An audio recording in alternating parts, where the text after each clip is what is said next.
Le moment le plus fort pour moi de ma mission, ça a été la relocalisation des réfugiés du camp de Letchior au camp de Djewi. À Letchior, où on était présent, il y avait 50 000 réfugiés qui vivaient dans des conditions abominables et on a trouvé un nouveau site, les autorités ont trouvé un nouveau site au mois d'avril. La relocalisation s'est passée très très vite, en 3 semaines. Chaque jour, il y avait 4 000 réfugiés qui arrivaient et c'était un peu une lune de miel entre les ONG, les autorités, le HCR, parce que tout le monde faisait de son mieux pour que ça se passe bien. Nous, on était là à l'arrivée pour faire un screening médical des gens vulnérables, des femmes enceintes, des gens malades. Les gens du HCR étaient là pour amener un peu, famille par famille, les gens à leur emplacement. Save the Children s'occupait des enfants non accompagnés. Tout le monde travaillait jusqu'après la tombée de la nuit pour pouvoir accueillir ces gens.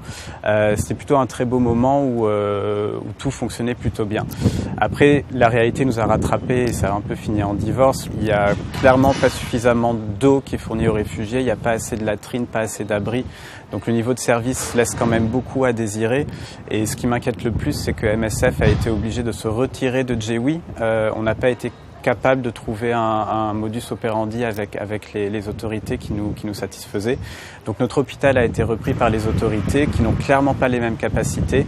Et vu les problèmes sanitaires dans ce camp et les problèmes de latrines d'eau, etc., la population est très vulnérable à différents types d'épidémies et d'urgences. Et vu qu'on n'est pas là, évidemment, ça m'inquiète un peu le sort de cette population pour les mois à venir.